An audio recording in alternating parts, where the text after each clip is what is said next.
are back once again on the Real Boxing Talk Show on the Ultimate Sports Network on the planet Earth. Welcome, everybody. We are talking about boxing and real boxing talk and talking real stuff. So, we've been away from doing it in this format for a while, on and off, because we've been actually going back and talking about actual fights that have happened in the past, which I think we've had a lot of response on.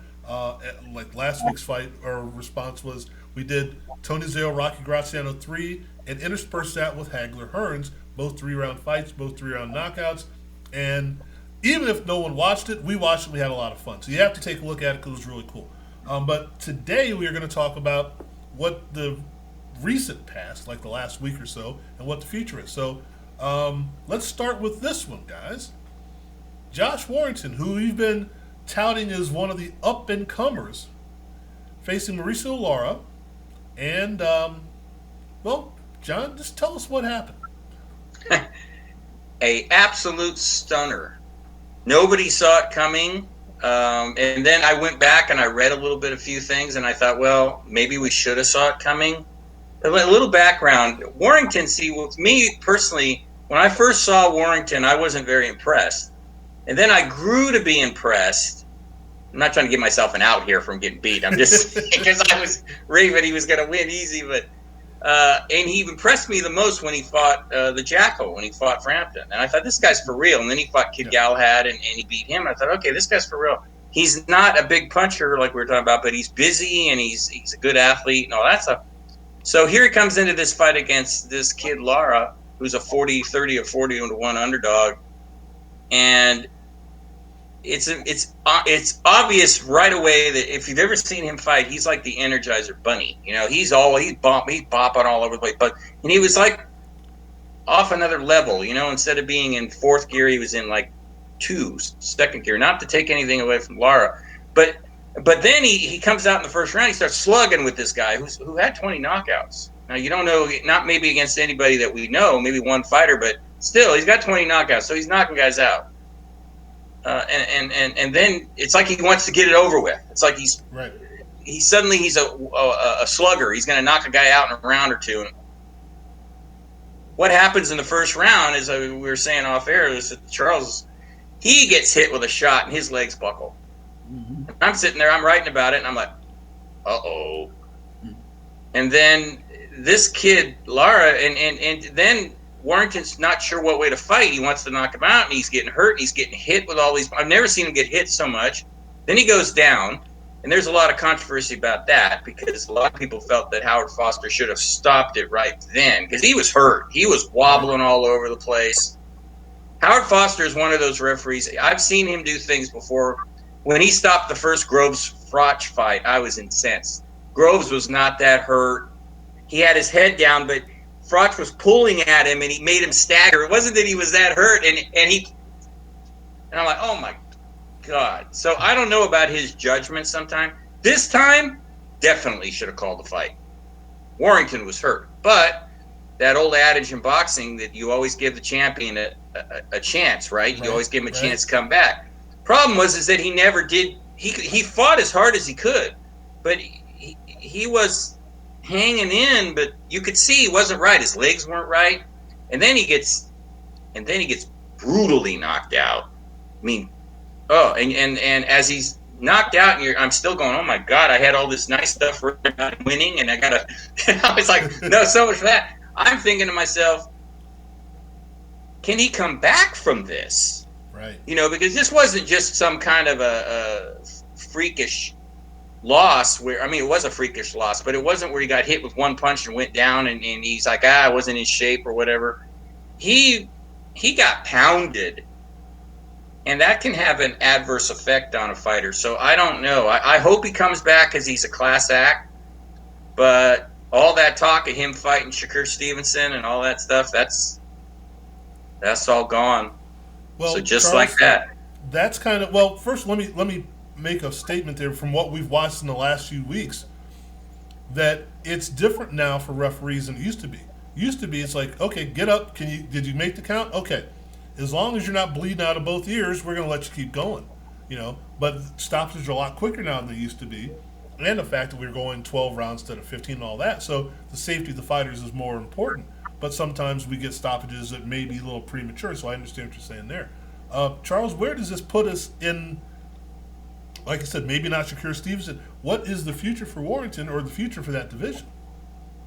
Well, I think as you mentioned, when Warrington came out, we had this expectation, and when you saw that Lara, this guy that you didn't expect much from, comes out and he's clearly the heavier hitter, the heavier puncher, and it got to a point where Warrington, when he was fighting, didn't have a lot to give back to answer for. So that's where Lara started waiting, and Warrington tried to do all he could. He's the undefeated guy, right? He's supposed to be doing this and that. But Lara was like, no, not today. If you don't have an answer, I'm going to make this happen. And that's what he did. He went on through and he took care of business because, again, fighters had these opportunities. It was his time. He finished it. In regards to where does Warrington go from here, I'll say this. I don't think you just – there we go with that cliche, modern day cliche. He lost one time. Let's throw him on the trash heap. No, we're not going to do that. But I will say this. I think Warrington, one thing that's clear to me, stay in your lane, Warrington, right? So if that's 130, I don't know about 135, stay in your lane. Don't even think about 140, right? That's not – because we saw if Lara can do that to you with heavy hands, you make a rise up to 140, and you want to go see a Gervonta Davis or Mr. Lopez, not going to happen. So when that happens, even if you had an off night or whatever, it's clear you're a little light in the pants, right? You're a little light. And when you understand that, you have to fight. I think fighters have to stay in the division that best suits them, where they have the best chance to win. And I think for him, it might be 130, 135, because clearly, if a guy like Lara can do this to you, if you move up, the higher you go in class, the more difficult it's going to be. Because he's almost like, in a way, I wouldn't say he is, but he reminds me almost kind of like a certain style, kind of one-trick pony. He goes a certain kind of way. Not a lot of adjustment. Maybe that's something he has to work on. But from what I saw, he needs to stay in his lane. And I think he still will be okay. Because he's still classy, he's still a clever fighter, and he's still skillful. But we're not ready for the big boy move to the higher weights because you might actually get hurt. Well, the thing that's interesting about, Warrington is going into this fight 30-0 with 7 knockouts. Now, you can say if you were going up from light heavy to cruiserweight to heavyweight and your knockouts went down, okay, you didn't carry the weight, you didn't carry the power, whatever. But when you're at 125, the next belt is 130. It's 5 pounds. If you can't knock people out at 125, you can't knock people out at 130. So you are not a power puncher, which is okay. But if you're not a power puncher, you're not a power puncher. So, as you said, now you're a little light in the pants. What are you going to do when you move up? Especially after you got knocked out by a guy that no one's heard of. Now, no disrespect to Mauricio Lara whatsoever, but I was just looking at his record and his fights. This is the first time he's fought outside of Mexico, which doesn't mean anything. But I'm just saying, 22-2 with 1 no contest, not fighting anyone that I've ever heard of doesn't mean that they're not any good. It's just that, it's like when we started talking about the guys coming from Belgium and Germany or whatever in the light heavyweight cruiserweight division, a few years ago. And who have they fought? Well, they fought that guy. Okay, but have they come over here and fought anybody? Well, no. Charles had a problem with Joe Calzaghe because he hadn't fought anybody, for example. Okay, so what happens when you fight somebody? Well, now we find out. So is it the point where we maybe overestimated Warrington or we underestimated Lara, John? Well, Warrington this was supposed to be this was like in a sense his debut at 130, around 130, because he was talking about fighting Gary Russell Jr. next. That was his big. That's who he had his eyes on, and he was talking about it a lot. So the 130 was his target, and he was talking about Jojo Diaz, who we're probably going to mention here in a little while, and fighting him before he lost his title and all that. So that was where he was going. But, you're absolutely right. I think what might have happened, too, I don't know if you guys know this, but in Warrington's last fight, he blasted the guy out really early in a couple of rounds. Who knows? Maybe like a baseball player who's a single and doubles hitter, he suddenly started thinking, hey, I like that. I get to go home early, I am like a home run here. I mean, I like hitting those home runs. Yeah. All the girls are cheering for me. That's fun. I like that. Because that's how he came out against this guy. He came out like, I'm going to knock this guy out like it's nothing. And he found out that this guy, tough Mexicans, regardless of where they're fighting or whatever, they're usually tough. And he came there to win, obviously. He didn't come there to lie down. He came there to win. He found out real quickly and in a really hard way that, no, you can't I think he underestimated Lara quite a bit because he all he was talking about was Gary Russell. He wasn't even talking about this guy. So if I'm him, you get into this quagmire of thinking it could be a quagmire. Do you do if you're his team, do you do what Joshua did with the Andy Ruiz shocker? Do you say, okay, let us recover and we want a rematch. We want you again. Now. That's what they used to do in the old days. A guy would get knocked out like this, and they'd have a rematch so you could redeem yourself. It's like Dillian White's doing against Povetkin here in a couple of weeks. Is they're giving him a chance to redeem himself, right? So I like that. And I bet you if someone said to Warrington, look, we're bringing this guy back, and you're fighting him again well, he's got to be off for 6 months. So we're going to fight him in the fall. What do you think? He'd say, okay. Because he'd think, obviously, I'm not going to fight him that way. I'm going to fight him the way I fight, right? Which is boxing more and everything and all that. So if he could do that, I think he's pretty much can put some of that behind him. But then again, it's risky because who knows? You just don't know. As we were saying off the air, when a guy gets beat like that, sometimes they're never the same. They never recover because not only are they beat down physically, they're beat down mentally. Because this is an undefeated guy, right? Right. He's thinking nobody can beat me. I'm talking about fighting Gary Russell. He knows how good Gary Russell is, right? He thinks he's going to beat Gary Russell. Nah, I don't think so. And this was even before this weekend. But he's thinking he can beat him. Now he's thinking, God, I can't even beat this guy they brought in for me to beat. So it's a hard thing. So I'm thinking if I was his team, if I knew him better, I'd be thinking, psychologically, what's better? Do we lay off for a while and give him a lot of time to think about it, or do we let him get him right back when we can, when he's been cleared and everything?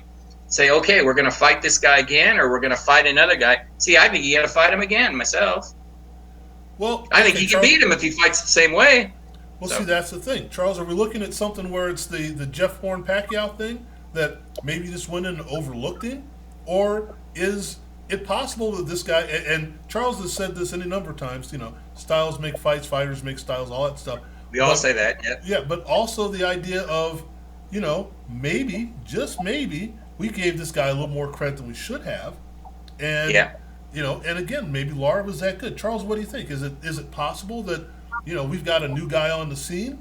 Or is it just that Warrington just wasn't paying attention to what he should have been paying attention to? I think it might have been Warrington maybe not been paying attention to what's real. Lara's a hell of a puncher. He's a fighter, but he kind of reminds you of a kind of a club/barroom fighter, right? Type of guy that if you drop your guard a little bit, he can catch you and punch you and he can hurt you. But the style of Warrington and the fact that he's been a champion, and granted, even though he's not a heavy puncher or a knockout artist, really, with 7 knockouts, his style and his his class that he's been able to establish as a champion should carry him further, right? So it should be one of those things that you realize that if this guy's coming straight forward and he's wild and he's throwing these wild hooks and everything, you should be able to block him. You should be able to step to the side, be a smarter fighter, be more technical type of fighter to win the fight. And I think he has to do that knowing now what he's facing, because it's almost like you go back and you correct your mistake, because you go outside the box now and try to go to a higher level of competition. What happens if you lose that? You go after Gary Russell Jr. Right. Shakur Stevenson is in the mix. You say, oh, yeah, I'll take it because I don't think I'm back. No, why not correct your mistakes? Look at the tape, see what you did, be in the best shape possible, then move forward, because I think that's what he has to do. No disrespect to Lara, but overall, from a class standpoint, Warrington should be a better fighter than him. And with a good training camp, there's no reason why he shouldn't win or can win. All right, so we're saying that, okay, this is something where it's correctable, but it looks like he's got a lot to do, and to look himself in the face and go, why did I lose this fight? What in the world was going on? Because you just don't get blasted out like that against somebody you're supposed to beat. Again, I think Lara's a tougher fighter than we gave him credit for, and John, you said it perfectly. You just don't suit him up in Mexico and you can't fight. You can't go 22-2 in Mexico just fighting cab drivers. You have to be able to do something. And to what Charles said was, this is the problem that we have with some of these guys is, and Charles has said it a number of times, you just don't get punks to get in the ring and lace them up and fight a champion. You've got to be good. And I think Warrington, from what I'm able to understand about it, he didn't think about that. He was, like you said, he was always talking about Gary Russell Jr. He wasn't giving credit to the guy that was getting in the ring with him. So that's not a good thing. Somebody else that may not have taken their craft seriously, Jojo Diaz, who we've been talking about quite a bit. Charles, what do you see happening there? I think particularly when he first came in, that he was overweight, right? I think it's a failure to prepare. And as John had mentioned earlier off air, that he came in with an attitude. Dad was upset with him, and he just didn't get the job done. He fell behind early, and then he found himself in a war trying to come back to prove that he's worthy. I don't know if this guy is the guy that's been pampered, right? Telling how great he is. That's one of the things I think that some of these boxers, these younger ones, they fall into a false sense of security because everybody's telling you how hyped up you are, how great you are, and you see other guys getting love, and you're like, well, yeah, I'm there too. But at the end of the day, like we said, the ring and time doesn't lie. So if you come in unprepared and you're not ready, then you can get exposed. And I think, as it was mentioned before, that he got to give the factor that he didn't lose his fight. I mean, he could have won either way. But he showed that he was able to come back, get himself together, and make it something where it's at least a draw, right? So, but the question is, now, Jojo Diaz, what do you do? I mean, are you going to come back seriously? Because the one thing I love about this situation, if they do it right in these close-knit divisions with this weight, people are going to be exposed, right? Right. Things are going to be shown. The results are going to come out. And if you perpetrating the fraud, Jojo, because you out of shape and can't come in correctly, you're going to expose, and they're going to be like, all right, let's go to the next level. So I think one thing why his dad was probably pissed at him so much is the factor that if we're going to get these big money fights, the fights you say you want, and be considered one of those guys in the upper echelon, you got to put the work in and stop BSing. Well, is it to the point where, and clarify something for me and for a lot of people, John, when you get stripped of your belt this way, what happens? Well, you usually aren't the first guy in line to get a crack at it. I think I read somewhere that the guy that he fought is going to get a crack at it with another contender, not Jojo. And then maybe Jojo will fight the winner of that fight. But, Jojo Diaz, he never was, from what I remember and what I talked to him a number of times, actually interviewed him a number of years ago, and they had him on another show. He's a really, really nice kid. I just wonder, I always wonder about guys that their boxing was not. I'll never forget this. He said that boxing wasn't his number one love. It actually was baseball. Okay. He wanted to be a shortstop for the LA Dodgers. We're going off script a little bit here, but this is something that I just remember because and he just it's like. God dang, this is going to sound egotistical, but use myself, for example. Like, I could always, for some reason, play golf pretty well. I don't really know why, but I could. I could play golf pretty well. But I didn't love it. I love basketball. And I wonder when you get, like, to that point like him is, okay, sure, he wanted to win a title, and he might have wanted to win it for his dad. But like you said off air, Frank, he won the title. And he's like, I don't even know how much if I have the passion for this. I mean, he had a DUI a number of months ago. Right. Second one in a few years. And that makes me think that maybe there's pressure and he's not happy really. that he's really like he's phoning it in other words, right? So I'm doing Dr. Phil psychobabble here, but I'm just wondering if there's something to it because boxing is so mental. You hear any boxer say that they gotta keep all that other side. He's got married, he became father, and then you have all these other things, and then maybe in his heart he's like, and that's what I thought of in a roundabout way why he was okay with losing the title because I thought it wasn't that big of a deal to him. Maybe deep down he won it, he lost it, because he apologized to his fans, but I just thought. I'm just not buying it, Jojo. I mean, I don't know. Obviously I could be way off here, but I just wonder because you talk to any fighter that hits the top level, and they all say you talk to Floyd Mayweather or Andre. I always think about them because they worked harder than any guys I ever watched. It's all about sacrifice and all that. And if you're not willing to do that, this is the kind of thing that's going to happen. And, it happened to Gervonta Davis earlier in her career, but now Floyd is really keeping a close eye on him because he missed weight and lost his title. Right. Then he got it back.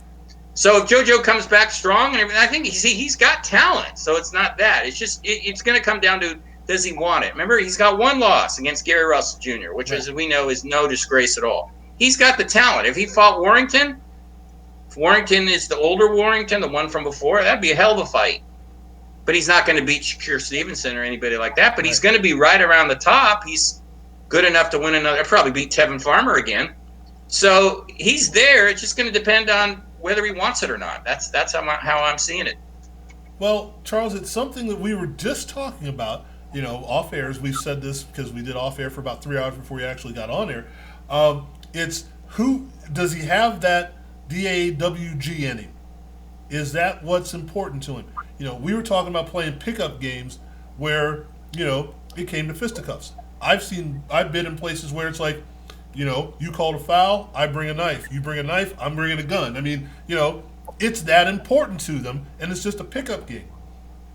Is it that important to him? And does it have to be? Because sometimes we look at it and say, if it were me in that situation, but if it's just what he does and it's not who he is, that's an entirely different thing. So is that, and I know we're speculating here, but is that what it kind of seems like he is? It's just, this is what I do, but it's not who I am. According to what we've heard and what we've seen so far, I think it is what he does. It's part of what he does. You personally would like for him to be who he is, the guy that's in the gym all the time. But as you mentioned, some people don't have to be that way because they just have the natural talent. You have the athletic ability, develop a skill set, and you do that, and you kind of go like, all right, I know what I had to do. But the problem for JoJo is this, though. If it's not who you are and you just do it, you still have to come prepared. Right. It's like a preparation is what it is. So if you had the thing where I'm in the gym and I work, I move real quickly, I have certain things that I do as a technician that are better than most opponents, you got to be on top of your game that way. Because you don't have to love something to perform well. Some people are natural athletes, and it comes natural to them with a little work. If that's his case, even if he wanted to be a baseball player first, at least come in with your highest level of preparation so your skill set can shine and you can outperform your opponent. And I think that's his problem. For as much as his money's involved and all the things are riding on the line with him feeding his family, whatever it may be, if that's not who he is, that's great. Because all they care about you is winning the fight. So however you need to get there to do that, or whatever osmosis or how many incense you need to burn to get there, that's what you need to do. But I think that's part of understanding it. So in my set, I don't think, again, lack of preparation to being the best fighter he can be in the ring is what cost him and what he needs to work on. Well, the thing is, if this is just a professional endeavor, then be a professional. Mm-hmm. If it's a professional endeavor, then you show up, make weight, and fight the fight. See, that's the thing I don't get. You're doing it because, well, it's just something I'm doing to put food on the table or whatever. Then you detach all of this, I live and die for this stuff, but that means you show up, you shed 4 pounds, you fight the fight, you make the fight, you get paid, you do what you're supposed to do. it's like showing up for work 3 hours late and expecting to keep your job. It's like, no, that's not the way it works.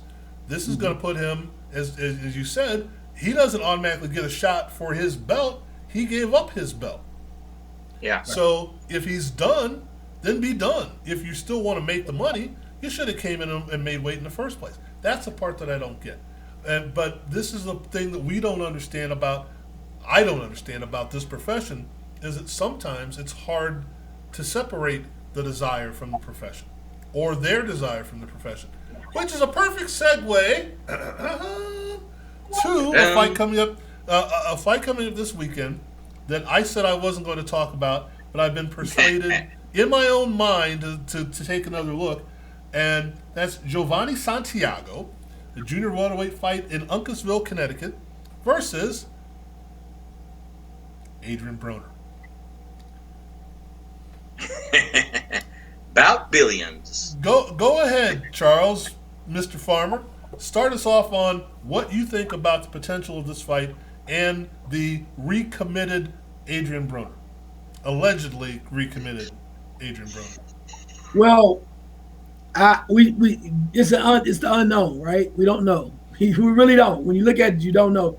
We know the skill set is there, but we don't know what AB is going to show up about business or about billions, whatever it may be. But one thing we do know, and one thing Adrien Broner knows, is he is must-see TV. And he learned, I think he learned that from Mr. Mayweather, that all I need to do is come in and keep being angry and frustrated and being obnoxious to a point where people either want to see me win or they want to see me lose. So he has the Hollywood perspective down. He knows what sells. In the boxing ring, though, we don't know. I do believe still, and I think the smartest thing he's done, coming back, whatever, get the hell out of 147.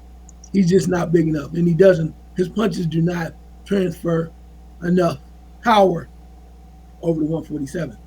So 140, I think, is about right, even if you do 135, if you can make that weight, where he can be, I don't know if he wants to come in, he can be a difference maker. So if he shows up and he's in shape and he's the guy that we know of before and brings all that to the point of where he literally throws punches, I think he has a hell of a chance, because the guy he's fighting is no slouch, for sure, when you look at the record and whatnot. But Adrien Broner, from the beginning, we thought was special, and I think he still can be. I think he's finally found the right class. I think he was perpetrating the fraud a little bit, going up to 147, because that's where it was glamour and the money was, and he was going to show the world, I'm ready. But then somebody probably whispering in his ear, yo, Adrien, yo, it's still enough money at 140, bro. Because, you taking a lot of L's at 147. Even if you came out correctly, it's not your cup of tea. But I think at 140, if he came in right, some of those same punches that were not doing that much damage on 147 could knock some folks out. But at the end of the day, what Adrien are we going to see? And that's on him. Well, now, John, you mentioned something off air about on Max Boxing, and I forgot you said there were two articles that were posted. What was the first one? First one was on the potential war this weekend between Berchelt and Valdez. It's a can't miss television. And then we have the Broner, just a basic article on Broner, and it's doubled the Valdez Berchelt article in views. So there you go. It tells me as the programmer of this show as well, as the program director, okay, you're going to talk about this fight, Gordon, and that's all you're going to do. So why are we enamored with this guy? And I don't mean to throw dirt on him. Why are we enamored with this guy? And I don't mean the past guy. Why are we enamored with this version right here? I think now, because I want to say something about him earlier. Right now, every one of his fights, there's something that controversial happens. He'll say something in the ring and everyone will boo him. When he fought Pacquiao, he said that he won and everybody got all upset. It seems like he's got a real talent for pissing off everybody. He can never be what you might call normal when it comes to, and as you know, controversy is kind of popular. It is I'm going to go a little political here. The guy that was the president was very controversial, but hey, he made it to the presidency, didn't he? Right. So, you know, there is a way of making this. There it is. There's the fan down there. So he's what Charles said. He's can't miss television because you really don't know. See, I think I kind of disagree a little. I think we rated him too high at first. I think he was good, but I don't think he was going to ever hit that special group. But when he was at 135, it's too bad that he couldn't stay at 135 because I think that's his natural weight. Imagine him fighting Gervonta Davis at 135 a number of years ago. I mean, that would have been a hell of a fight. You know that. One thing about Broner that people don't say, too, I think, he's a tough dude. I mean, I've seen him get pounded, and he kept fighting back and coming back, and Sean Porter beat the crap out of him. He knocked Sean Porter down late in that fight. And, you know, Sean Porter was like, did he just knock me down? Right. The 12th round? You know, he didn't knock me down in the 12th round. And he did. So he's a strange mixture. And again, Charles, you don't know what you're going to get.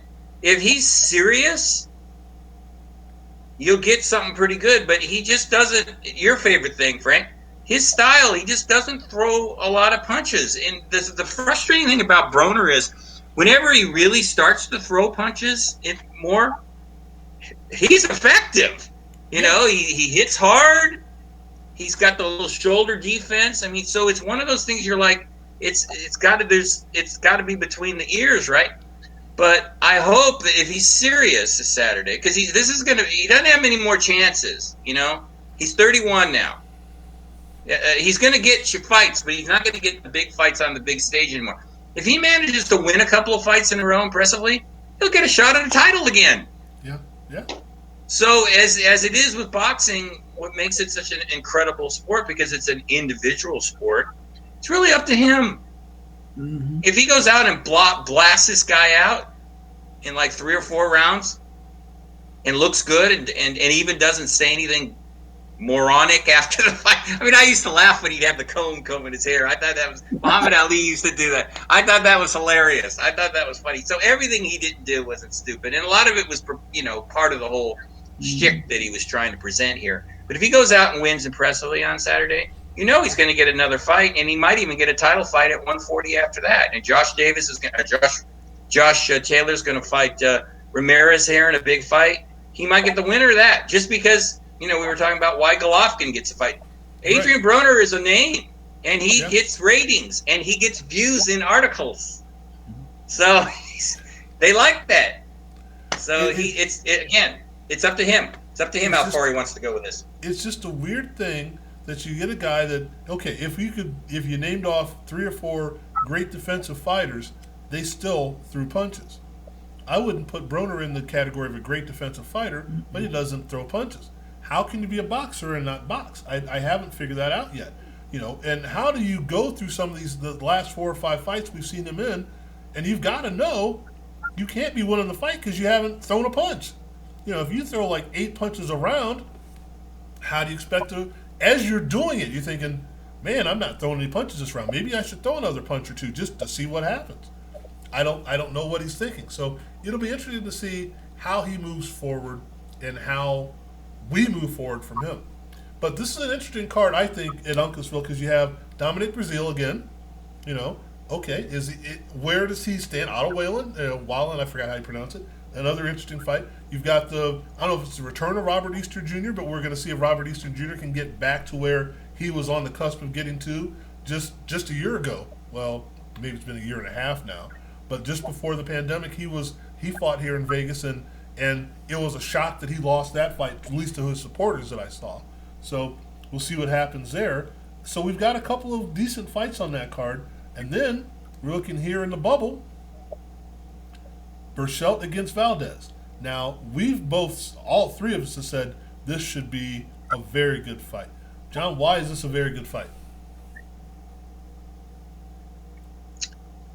Oh, gosh, you got 2 Mexicans, you know, and it's that whole heritage about Mexican fighters most of the time is there's so much pride and they've kind of turned it into a rivalry a little bit, even though they're friends. They've known each other for years because of the amateur stuff with Valdez representing Mexico, and Berchelt didn't really get a chance, and Julio Cesar Chavez kind of pulling for Valdez. So there's a lot of motivation going on here in this fight, and it's always with those guys. I always say it's about pride, and pride, as we know, we were talking about pickup basketball games.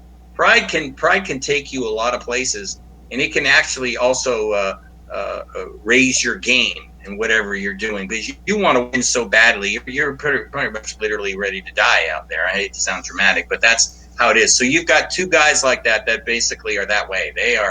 They're going to put it all on the line, and see. It's like, okay, it's just like I look at it as like two gunfighters. Two great gunfighters. Okay, I'll meet you in the center of the town, and we'll see who's faster.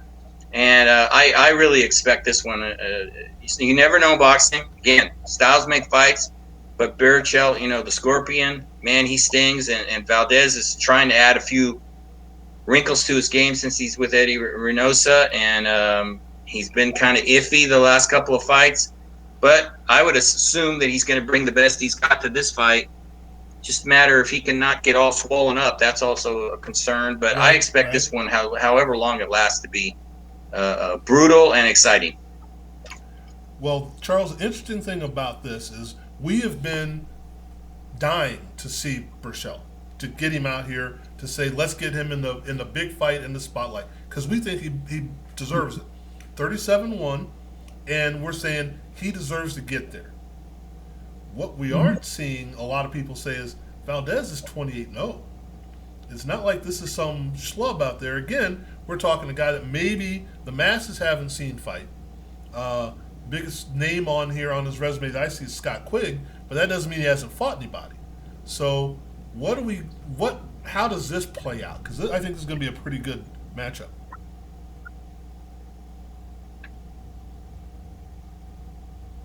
Charles. Did I hear? Yeah, I can you repeat that, Frank? I didn't get that last part. Okay, yeah, because you know how often I say stuff without actually asking a question. How does it look to you that Valdez is taking this fight from his point of view as opposed to Berchelt's side? Yeah, well, you look at Valdez, it's a great opportunity. I mean, undefeated, coming in, as you mentioned, everybody's talking about Berchelt, looking at him as the guy. We're expecting these great things. This is one of those fights for both of them where, as they say, where the rubber meets the road. You want to prove that you're one of the elite, you're one of the best. You go in against somebody of this caliber of talent, and you show your wares. That's how you do it. I mean, you can talk about it. We can say, well, he was a former champion. His grandfather was, had bought stock in Jack Daniels, and then he fell off the whiskey fell off the truck, and he became one of the greatest trainers of all time. You can run with that all day. Madness.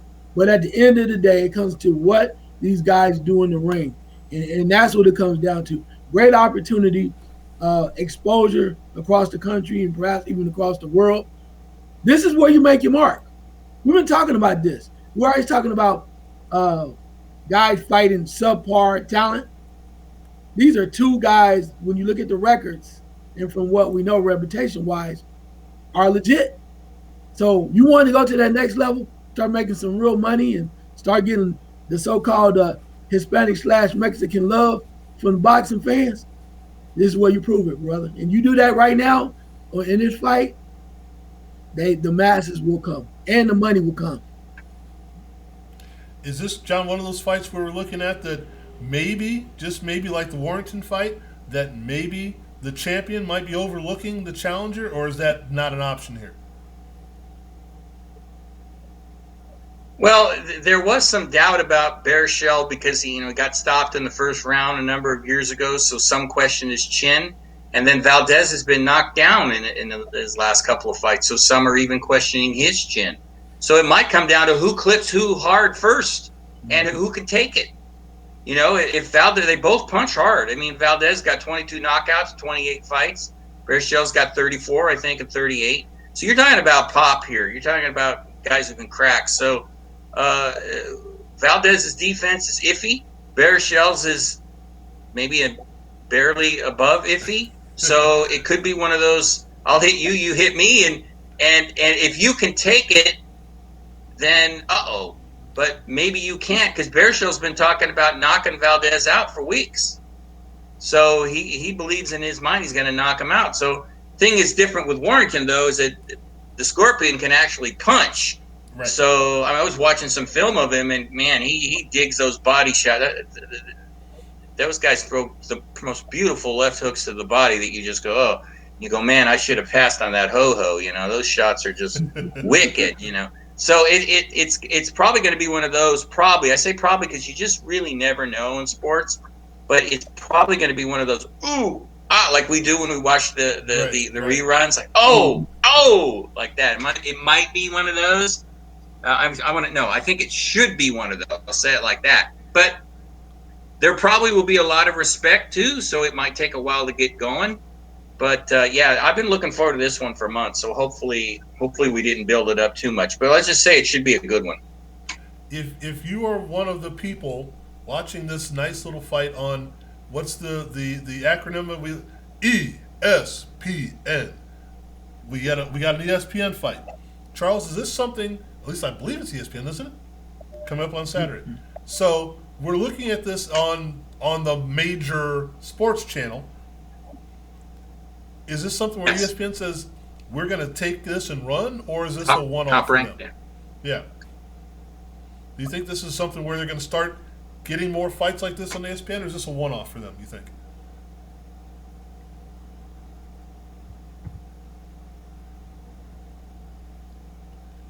Uh-oh, I'm not getting through to anybody. Hello? You got to take that, buddy, real quick. I didn't hear you. I couldn't really hear him. He said it was something about ESPN. There he was, Frank. Oh, it's Valdez and Berchelt he's talking about. So it's on. I think he said it's on ESPN. So I didn't hear the question though. Is this a? Or do we? Okay, me either. That's what I was asking. Yeah, no, I didn't either. It's been very fuzzy and fading out the last few minutes. And see, I can hear you guys just fine. That's weird. Okay. But Charles, I'll ask you. What do you think's going to happen? Do you think it's going to be as good as we're thinking? Oh, well, that figures. You think it's going to be as good as we're thinking, or you think there could be a surprise there? It might not be as good, or you thinking it's going to be a knockout? What's your thinking here? Well, I think that you got two guys that are very similar, right? You got the champion that's undefeated and whatnot, but then we don't know. But you can say what you want to all day long. I'm going to knock this guy out in 2 rounds or whatever, but you have to get in there, and it really depends on what kind of guys they are as far as fighters. How do you literally adjust when you're fighting marquee talent? So I think it's going to be a better fight, John. I hope it lives up to what you mentioned before as far as the hype. But I think we got 2 quality guys that definitely can punch. Man, they have the best defense, but they're going to throw blows. It's not going to be, and we come to a draw because, at the end of the fight, 12 rounds of holding each other and kissing each other on the face. No. I don't think it's going to be that at all. So, but I do think it's going to be a high impact type of fight. And I think the winner is up in the air. I do. I don't think there's anybody legitimate because, as you mentioned earlier, both guys have had their troubles, right? Knocked down early, another guy gets knocked down or whatever. They've had their troubles. So I think we said this is maybe it's the theme of the show. It's a shot at redemption, right? To really prove that you're a marquee talent. So I think it's going to be action-packed, but I think it's wide open as far as to which one is going to win. You can flip a coin.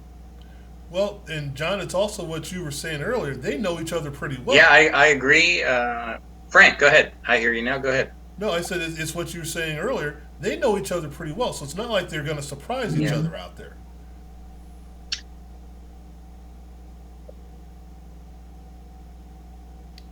So as we're looking at... Yeah, exactly. They didn't fight in the amateurs, but they've been very aware of each other's careers, and there's not... Go ahead. No, finish. Go ahead and finish.